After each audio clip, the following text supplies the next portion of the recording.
विवाह इसलिए किया जाता है कि हम विवाह के बाद ही, सनातन में विवाह के बाद ही, चाहे स्त्री हो या पुरुष, विवाह के बाद ही उन्हें यज्ञ करने का अधिकार प्राप्त होता है। विवाह के पहले सनातन में आप यज्ञ के अधिकारी, पत्नी चली गई या पति चला गया तो भी आप यज्ञ के अधिकारी। यज्ञ का अधिकार आपकी पत्नी के रहते, पति के रहते मिलता है। इसलिए जब तक पति पत्नी जिंदा हो, जोड़े से थोड़ा पूजा कर लो, थोड़ा यज्ञ कर लो, क्योंकि इसीलिए आपका विवाह हुआ है। लेकिन आप लोगों ने विवाह का मतलब केवल भोग विलास समझ लिया है कि ब्याह करो और भोग विलास करो बस। ब्याह का मतलब भोग विलास है तो तुम्हारी संतानें देख लो कैसी हो रही हैं, तुम्हें ही पानी नहीं दे रही हैं। हमें ना दे चलेगा, तुम्हारी औलाद तुम्हें तो पानी दे, तुम्हारी औलाद तुम्हें रोटी नहीं दे रही है। क्यों? क्योंकि तुमने ब्याह भोग विलास के लिए किया, तो तुम्हारे बच्चे भी भोगी विलासी हैं, उन्हें तुमसे कोई मतलब नहीं। तुमने विवाह धर्म की रक्षा के लिए किया होता तो तुम्हारा बेटा भी धर्म से चलता। तुमने धर्म के लिए किया ही नहीं तो चल रहा है सब। विवाह का उद्देश्य है यज्ञ। इसलिए आपने देखा होगा सनातन में जब विवाह होता है तो विवाह में सबसे पहले मंडप गाड़ा जाता है। मंडप क्या है? वो यज्ञ है। यज्ञ की तैयारी, जब कोई भी यज्ञशाला बनती है तो मंडप बनता है कि नहीं, घास का।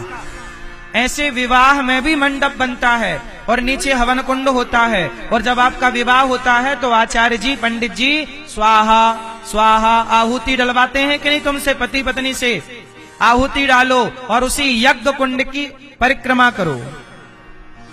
वो यज्ञ था जो विवाह में हुआ था, वो यज्ञ था। लेकिन आप लोगों ने उस यज्ञ को भी मजाक बना रखा है। आजकल लड़की का बाप अपनी बेटी का ब्याह करता है तो शराब का ठेका खुलवा देता है, आओ बारातियों पियो। बेटी का बाप करता है कि नहीं शराब की व्यवस्था आजकल बारातियों के लिए? बोलो हाँ कि ना? हम सही कह रहे हैं गलत कह रहे हैं? आजकल बारात में बारातियों को लड़की का बाप शराब की व्यवस्था करता है कि नहीं? बोलो हाँ। अब लड़की के बाप से ये सवाल पूछो कि तुमने बेटी का ब्याह किया, यज्ञ कर रहे हो कि शराब का ठेका खुलवा रखे हो?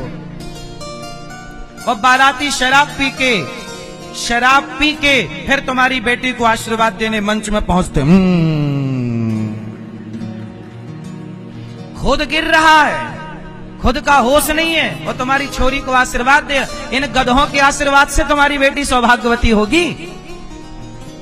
अरे अपनी बेटी को इन शराबी गधों का आशीर्वाद क्यों दिला रहे हो? किसी साधु संत महापुरुषों का आशीर्वाद दिलाओ।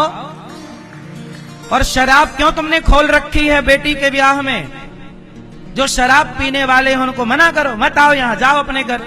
हम बेटी का ब्याह कर रहे हैं, यज्ञ कर रहे हैं, कोई मजाक नहीं कर रहे हैं। लेकिन आजकल तो मजाक हो गया। दुल्हा भी मंडप के नीचे बैठता है, टुन्न होके बैठता शराब पी के। बोलो हाँ। दूल्हा, ये दूल्हा है कि गधा है? हमारे यहां दुल्हा मतलब नारायण। हमारे यहां दुल्हा दुल्हन के लड़की के पांव पूजते हैं माता पिता। क्यों पांव पूजने की प्रथा है? क्यों? ये शराबी के पांव पूजने की प्रथा है? पांव पूजने का भाव ये होता है कि मंडप के नीचे जो दुल्हा दुल्हन है वह लक्ष्मी नारायण का भाव होता है। हमारे यहां वर वधू में क्या होता है? लक्ष्मी, ये लक्ष्मी है लड़की और ये नारायण है। तो समाज ने यदि आपको नारायण स्वीकार किया है तो तुम उस नारायण की मर्यादा में तो रहो। शराब पी के बैठे हो। अब इन मूर्खों को पता नहीं है विवाह मतलब मजाक समझा है विवाह को, मजाक। बोलो हाँ। पंडित जी ब्याह कराने जाते हैं तो लोग कहते पंडित जी जल्दी कराओ जल्दी कराओ, फोटो खिंचवाएंगे 4 घंटा, नाचेंगे कई घंटा, ब्याह जल्दी कराओ। अरे वो यज्ञ है, यज्ञ के विधान से ही होगा। यदि आप जल्दी करा रहे हो तो फिर करा लो। जहां समय देना चाहिए वहां समय दीजिए, मजाक ना करिए। नाचने कूदने के अलग दिन रख लो, अलग दिन। शादी ब्याह बिल्कुल सेपरेट रहे कि आज ये केवल यही काम होगा, विवाह होगा, विवाह पूरी रस्में होंगी, मंडप के नीचे का पूरा प्रोसेस होगा, वो जरूरी है, वही ना यज्ञ है। सनातन का यही तो मतलब है। राम जी का विवाह 6 महीने हुआ था। राम जी का विवाह कितने हुआ? 6 महीने तक चलता रहा, और तुम्हारा 1 घंटे में सब चाहते हो।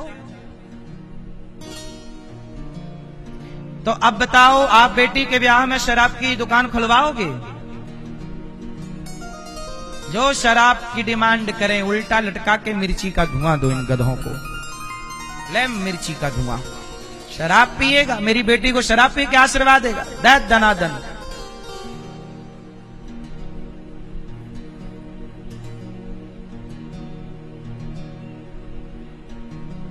तो आप लोग शादी करोगे शराब पी के तो नहीं करोगे? नशे में नहीं ब्याह करना।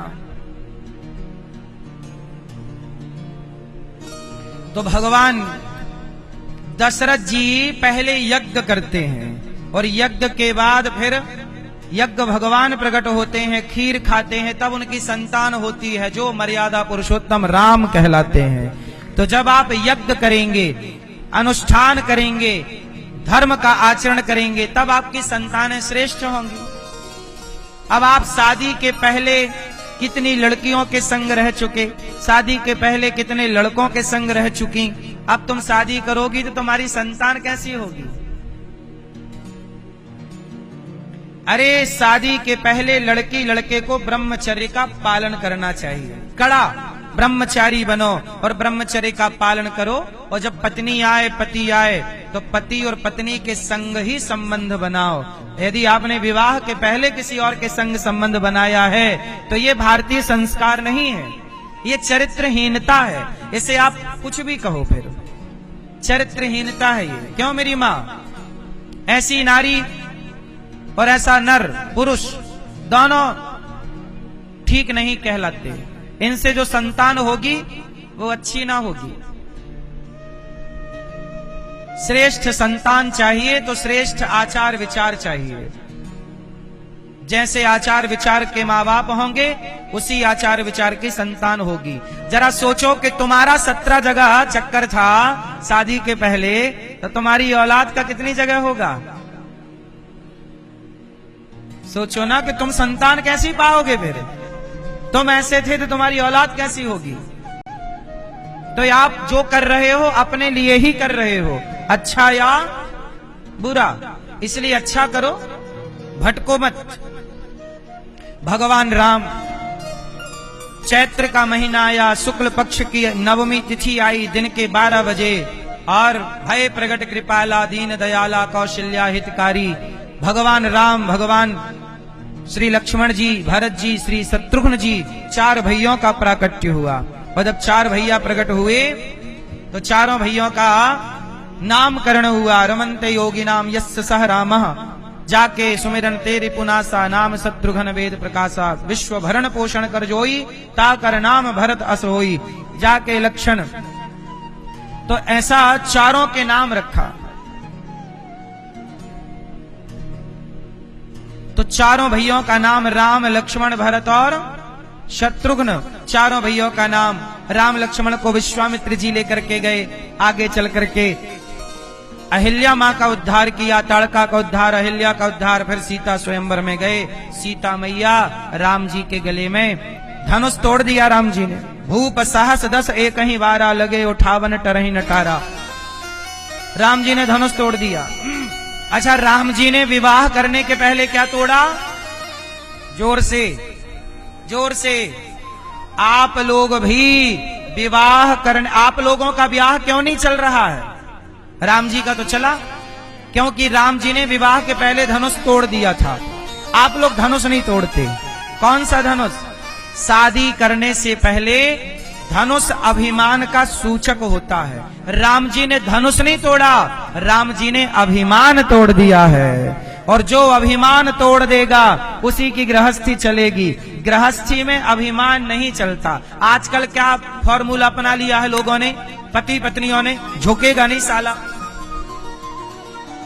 लड़ाई हो जाए, रिश्ते टूट जाए, पर झुकेगा नहीं। पुष्पा झुकेगा नहीं साला, झुकेगा नहीं तो टूटेगा।